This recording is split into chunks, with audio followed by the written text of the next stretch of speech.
There we go. Good evening, friends. Thursday, time to sit. I'm gonna see, maybe today my knee is good enough so I can actually sit somewhat cross-legged. I haven't been able to do that for over a month. It's so strange because I'm just so used to sitting cross-legged, so when I don't, it's just weird. Well, I hope everyone's had a good week. Hey Stephen, nice to see you. How's your week been?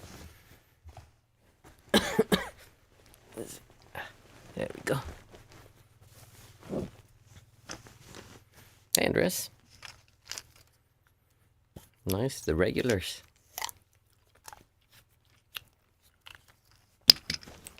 I had something I was thinking about before.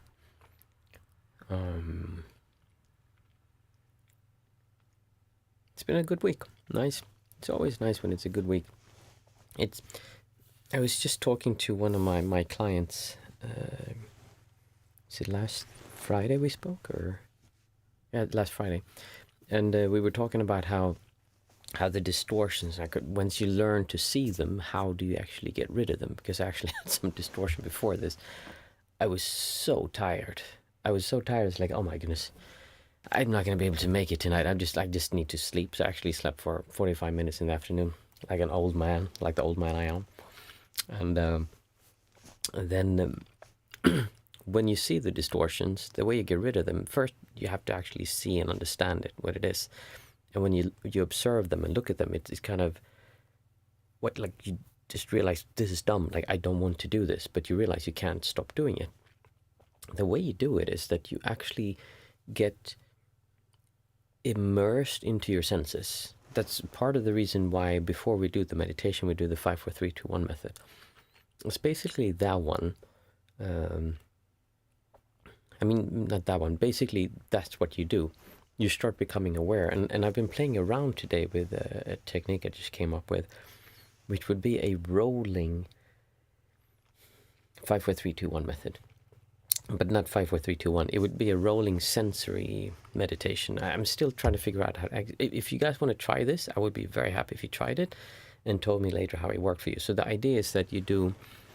I want to see how long is actually a good time to do it. But I was thinking 1 minute at a time. So you have a timer that rings every 1 minute. Or I was thinking of making a guided meditation where you just hear me say whatever sense it is. So that means that you start out by spending 1 minute just focusing on your eyes, your vision, what you're seeing. So for 1 minute straight, you just walk around, and the only thing you focus on is seeing. You just look at things. Not trying to analyze, trying to put words or emotions towards things. You're just seeing, and you're looking for shapes, you're looking for textures, and just colors, shades, surfaces, and you're just looking, kind of, without quantifying or making good or bad or anything. We're just observing. And then the bell rings after 1 minute, and you try 1 minute just listening. So then you just start using your ears, and you completely ignore... obviously don't just walk into a wall. You need to be aware where you're walking, but you put your main focus on your ears, and then you hear things. You just walk around and you listen, and you can hear your shoes, you hear your clothes, and you hear whatever you can hear. And then after 1 minute, the bell rings again, and then you spend 1 minute and you feel whatever you're feeling, the clothes scratching around your skin, your feet, your shoes, moisture, wind, whatever you're feeling. And then you try to smell things, try to taste something, maybe even drink something, eat something while you're tasting. And so you go through the senses, but instead of just doing it like 5, 4, 3, 2, 1, you actually do it for 1 full minute. And it would be interesting. I tried doing it today, and I did it for, I think, 10, 15 minutes. And it's very interesting. You get really sharp on those senses. So I just put hey, Mindful Mama, I just put a timer with 1 minute, and then I did them.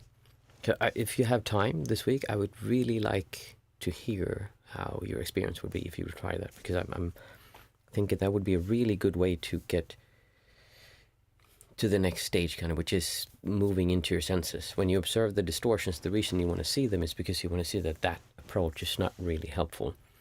And then the solution or the remedy is to become immersed into your senses. Yeah, if you're up for it, try it, and I'd be very happy to hear how it works for you. Like I said, I just tried it for 10-15 minutes today, and I found it really interesting. It was, still trying to figure out how to do it. What about ignoring your distortions? And focusing on your breath. Well, the problem with that is that does work temporarily, but you're avoiding them. We're not trying to avoid them. We're not trying to just like, oh, I don't want to feel them. But what you do is you focus on the senses instead. And when you do that, you start seeing like, oh, this is... So for instance, when you look at this, if you see this with distortions, you have a feeling towards it. Like I said, when you see ceramics, you have people confuse so much their thoughts. They get so hung up on the thoughts. They think, okay, don't think that it's a cup. Well, obviously you know that it's a cup. You don't need to pretend you're dumb. But that's not the problem. The problem is the distortion or the reaction you have towards it. So when you see ceramic, you actually have an emotional, not emotional, but a distortion response to that. You don't see it. You feel a sense of tension towards it. That is, sometimes it's actually pleasurable, but many times it's not. So instead of doing that, you just see as a child would see it, which would be like, oh, there's all these shapes and there's these things. So it's not that you try to ignore it or push it away. It's more that you focus more on the world around you. And the breath is just one part of it. And people tend to do it. I mean, it's not that it couldn't work. It's just that people tend to do it like, oh, I want to get away from it. And so they just focus on the breath. It's more that you see it and then see that when I observe this with distortion, literally it is distorted. It's like it's kind of hazy. And then when you can see it with non-centricness, meaning that you don't feel like you have a center point that's seeing it, it's just there, then all of a sudden it's sparkling, it's beautiful, it's just there, and it's perfection. There's almost, it's the same feeling.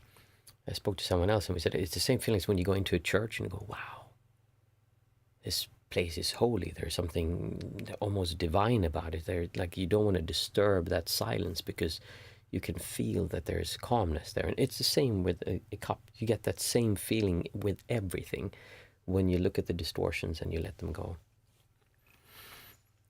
During meditation, do you avoid them to continue your practice?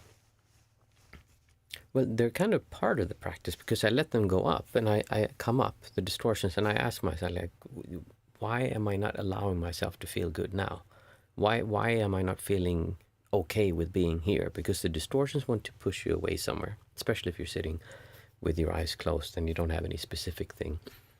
There's just this feeling of uncomfortableness and like, why am I not comfortable now? And many times you'll go back then and look at, oh, I had a conversation before with my partner or my parent or someone I know where I saw something I didn't like, and then you start distorting towards that. So then you ask yourself, why do I do that? Why do I waste this single moment that you have? This is the only moment you have, is now. I mean, next time when you look, it's also going to be now. It's just this moment the whole time. So why do you want to wait until another now moment? You could just as well do it now. It sounds strange when I say it like that. Okay, I see the time is running away. Let's do the 5, 4, 3, 2, 1 method, and then we do the sitting, and then afterwards, if people have more questions, you're free to ask them, and we'll see what comes up. But like I said, if you feel like it, I'd really be interested in someone trying that out and see how it works for you. Mindful Mama, how I practice, and as I understand this way, correct, Stephen, I just let them be there, observe like I'm just watching without doing anything with it. Yeah, and also ask yourself, like, why am I not enjoying being here now? Because the distortion is preventing you from enjoying being here. The more you observe it, the more it makes sense, kind of. Let's see. Put the timer. There we go. So we'll do 5 things that we can see around us, and we try to focus on actually saying them out aloud so that we can stop and be aware. It's not just listing 5 things away. We want to actually stop, see them, observe them. So I see a camera lens. I see a wardrobe. And I see a thermometer. I see a tiny window. And I see a light bar. I think there was 5 things. I'm not sure. I see a sock also on the floor. And then we take 4 things that we can touch. So I can touch this blanket on me. I can feel the carpet on the floor. I can feel the metal on the microphone stand. I can feel my sweater.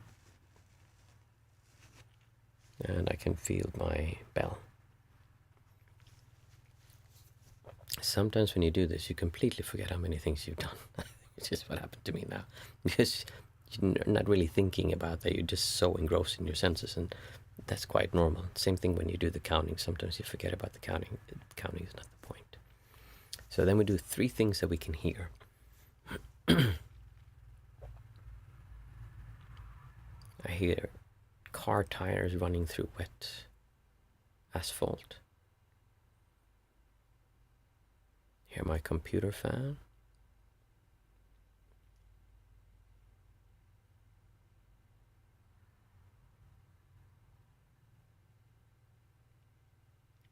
Hear some other kind of air moving. I'm not sure if it's the wind or maybe some other fan. After that, we do 2 things that we can smell. I smell something fruity from my throat pastille.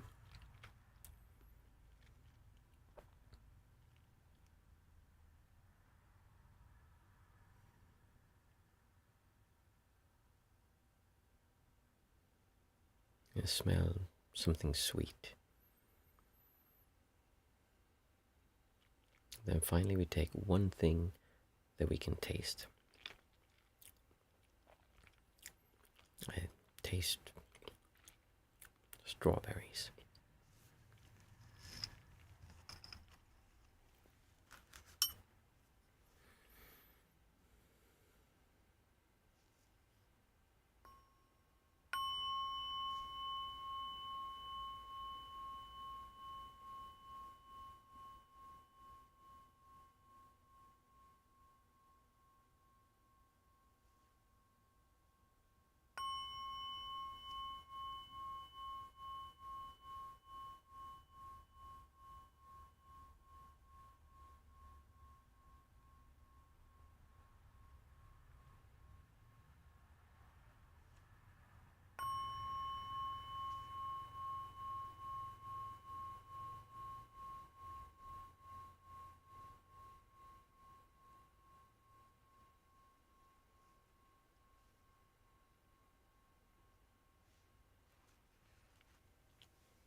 As usual, if you want, you can just keep on sitting, or it's free to ask questions or have a discussion if you want to.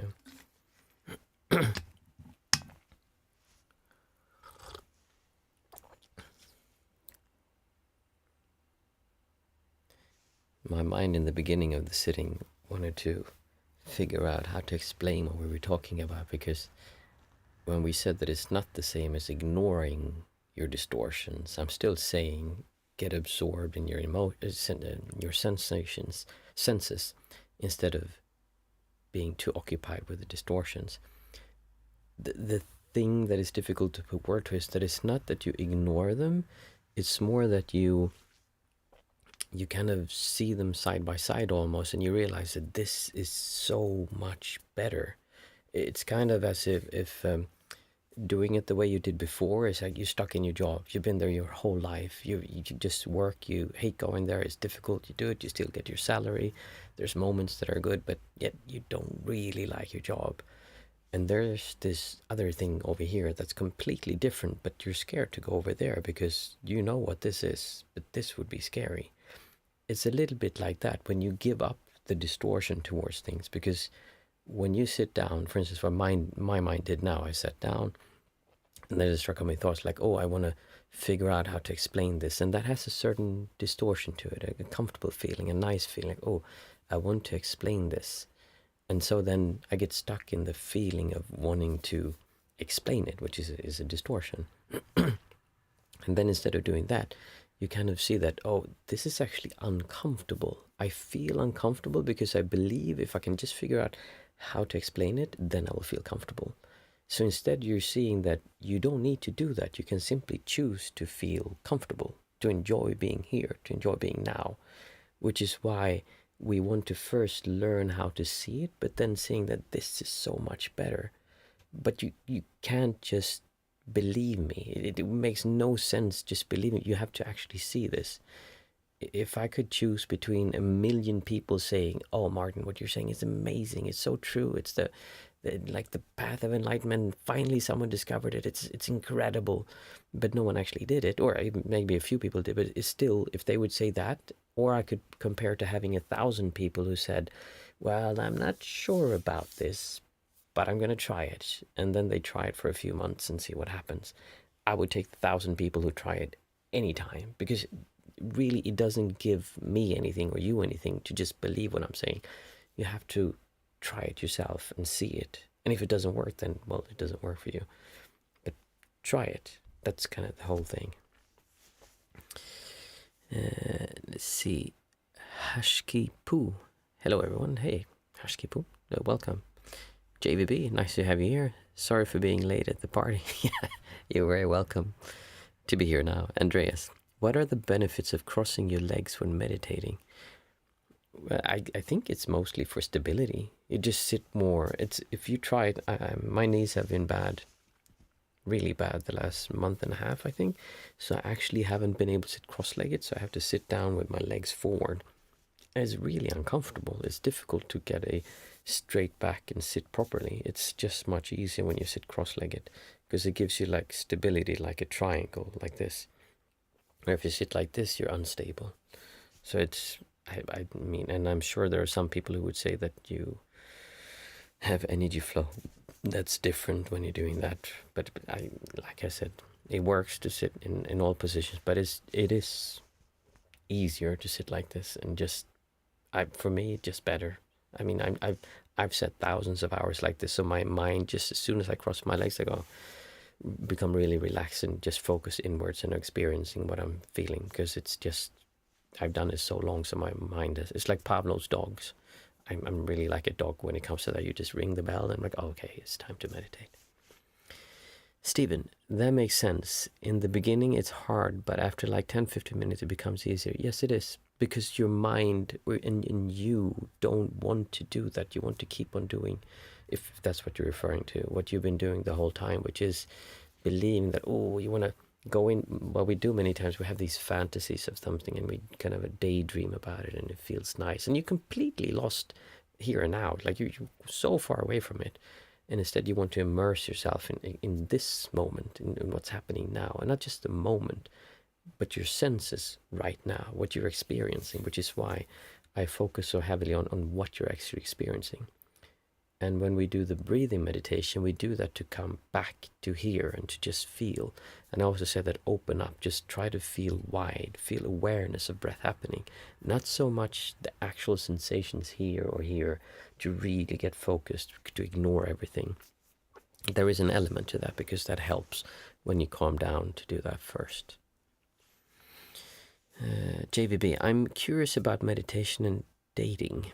Dating? How could meditation principles help me in dating if I find love, in finding love? I'm sure it could, but it's not really,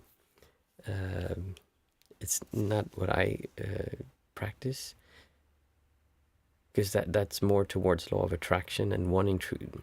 Basically, what I'm saying is that you don't need to date to feel good. You can feel good without dating. And then when you realize that, then you should really go out and date and experience what that feels like. So I'm not saying you should avoid it. I'm just saying that in your mind now, there is this idea that I need to make something better so that I can get this thing and then I will be happy. I'm saying all of that is false. You can feel good and enjoy being alive now. And then when you're able to do that, I promise you, it will be so much easier to go out and date and find someone, because if you feel happy, if you enjoy being alive, trust me, there is nothing more attractive. I mean, on YouTube, they make so much like, oh, you need to be this alpha male. I'm just assuming you're a male, JVB. I'm not actually sure. I realize now, I think you're a male. If you're not, I apologize. But for young people on YouTube, there's a lot of focus on the alpha male who goes out, gets rich, gets buff, like really, they lift hard and like you fight and you get hard and you're strong, and then you get the girl. But trust me, and I'm sure you do get women that way, but if you want to get someone, you actually want to get married, want to have a proper relationship, it would be much more attractive to have someone who's actually enjoyable, who is present, who when they talk to you, you're actually listening to what they're saying and you're interested in them more than just your ego and what you're inflating yourself to be. So if you would actually do this, I believe that you would be much more attractive from the opposite sex, because you would be more interested in them than you. And at least I found that. And I find it with myself when I'm when I'm less in experiencing the world around me, I have a lesser connection with my fiance than when I am more aware of what's happening around me and I can enjoy my kids and my partner. I'm a dude. Nice. I thought so, but I just wasn't sure, because sometimes JVB, that could be Jessica Van Belkov or something, but it could also be Jan, Joseph, like whatever. It's easy to make assumptions.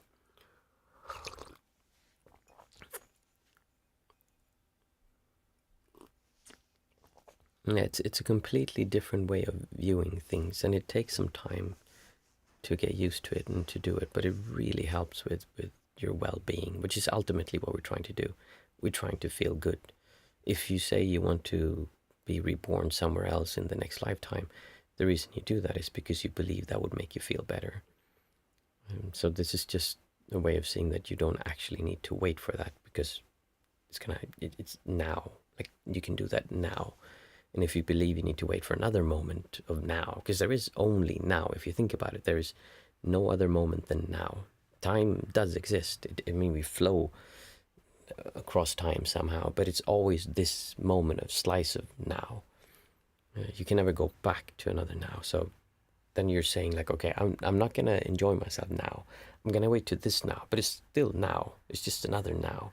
So I'm going to wait until it's a now, and I say like A, B, C, D, E, F, G are all in alignment. Now I'm going to allow myself to enjoy being here, but not now. And then that moment comes like, no, I want to tweak it a little bit before I really allow myself to feel good and enjoy being here. Stephen, meditation is life for me. I need it to function without being so distorted. Well, happy to hear that it works. And there is a phase when you really get into it and you need it, and that's good. But also don't be afraid if there comes a moment when you feel like, oh, I actually don't need to meditate. It should not become a crutch that you absolutely have to do. Even though I think it's really good to have a rhythm and a practice that you stick to. If that makes sense. Again, no criticism at all. I'm just saying that eventually you won't need to meditate. I don't feel like I meditate so much, even though I sit down and close my eyes. It's not quite the way I used to meditate before. I'm just focusing my senses. I don't think of it so much as meditation anymore. I actually, when I say that I'm going to meditate, I never say that I'm going to go and meditate. I usually just say I'm going to go and sit. That's just more correct, like what I do. I'd go and sit. I don't think about it as meditation. I think it as I'm going to go and sit for a while. So it's funny when I have friends who don't know me or who don't meditate, and I say, oh, I'm going to go sit there, like, oh, okay, so you go and sit somewhere, because they don't associate sitting with meditating like I do.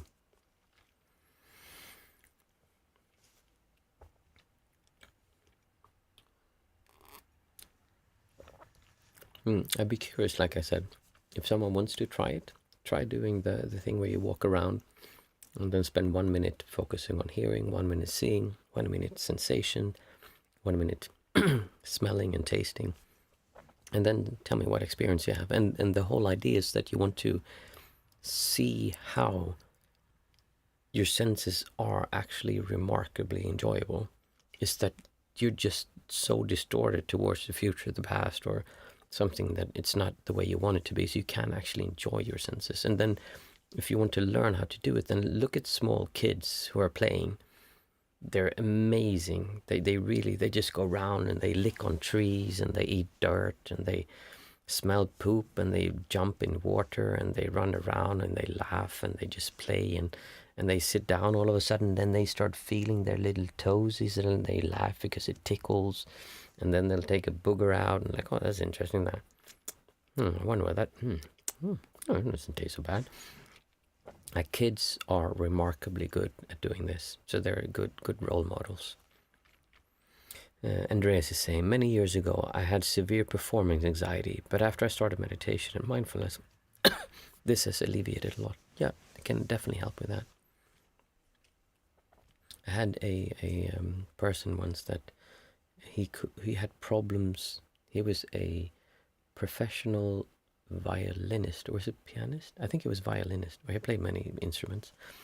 And he had so much anxiety to perform that he could barely look at his violin or cello. I don't actually remember, it's many years ago. And then we had him do an exercise where we just looked at the distortion towards the instrument. And the way he started out was that he would just put the instrument in the same room that he was and just see if that affected him. And then he'd sit down next to it and just meditate and see, like, oh, it's there, and see the distortion towards it and not do more than that. And then he'd open it and see that, and then maybe he'd even sit with it and just hold it for a while. And then he'd try playing it, but all the time focus on how I'm relating to the instrument. Not am I actually playing the instrument, not is it sounding good, not I need to achieve something. No, it's just how am I distorting towards this and learning to be okay with it. And then after that he could play.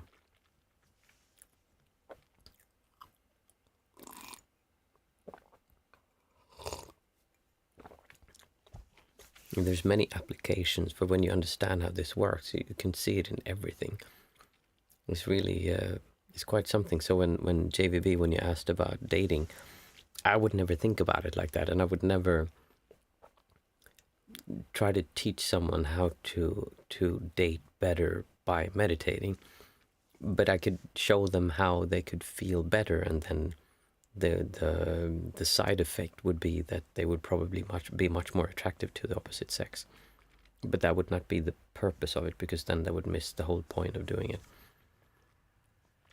Again, from my perspective, from what I'm trying to do, it's not that it's wrong to do that, and it's not that you couldn't do that. It's just that what I'm trying to do is something different. I think that's the main thing. When I say something that's different from what other people teach, it's not really that I'm saying they're wrong. I'm just saying that for wanting to do what I'm trying to do here, that's not relevant. What happened before life, what's going to happen after life, that's not relevant to this.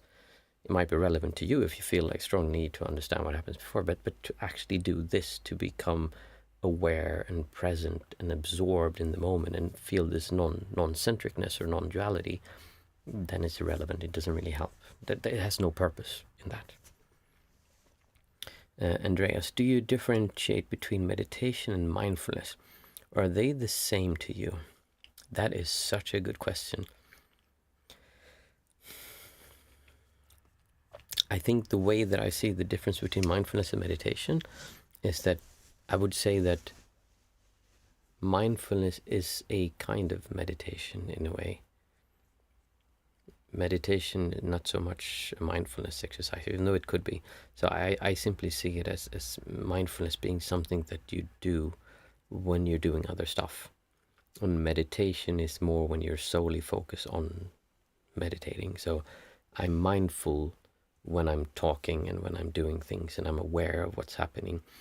Meditation would be more, okay, I'm doing something specifically with the outcome of meditating. Like I want some kind of, I'm working on the meditation. So I close my eyes, I focus on my breath, I sit down and I look at something and I try to become aware, or I do the 5, 4, 3, 2, 1 method, or the one where I said we walk around and we focus on the senses and we rotate them. That's different from mindfulness, where you have another activity where you're trying to be mindful of what your senses are telling you at the same time. But that could also be a kind of meditation. And it's again one of those things that in the beginning I was like, oh, it's so important to feel, what does that mean? What's the difference between a feeling and an emotion? Like, to be honest, I'm not really sure, and it doesn't really matter that much to me, because from the perspective of letting go of distortion and really appreciating and really feeling like this world is truly amazing to just be here, that stuff is irrelevant. It's not important what you call it, or what it is even.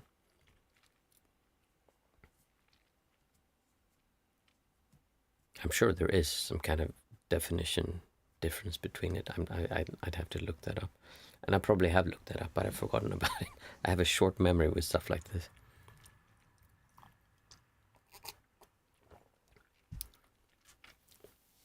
Nice. Well, it's been a nice Thursday evening. Like I said before, I was so tired. I was like, oh, I can barely get out here. But then now yeah. Like I said, it's just coming back to your senses, becoming aware, and then seeing like, why am I not feeling okay now? Okay, I'm tired. That's fine. And then you become aware of your senses, and you see like, oh, it's actually really nice to just be alive. And then when you enjoy being alive, then usually everything is quite fun and enjoyable. Dating is fun and enjoyable. And instead of going and seeing someone of the opposite settings and trying to impress them, you just go there and you try to enjoy yourself as much as possible. That person is probably going to want to be around you more, because if you're happy, then it's usually nice to be around a person who's happy.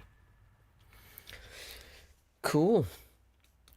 I'll see everyone on Monday again, and I wish you a pleasant weekend. Monday will be guided meditation, so we'll do some guiding. And yeah, have a good weekend, and see you then. Bye.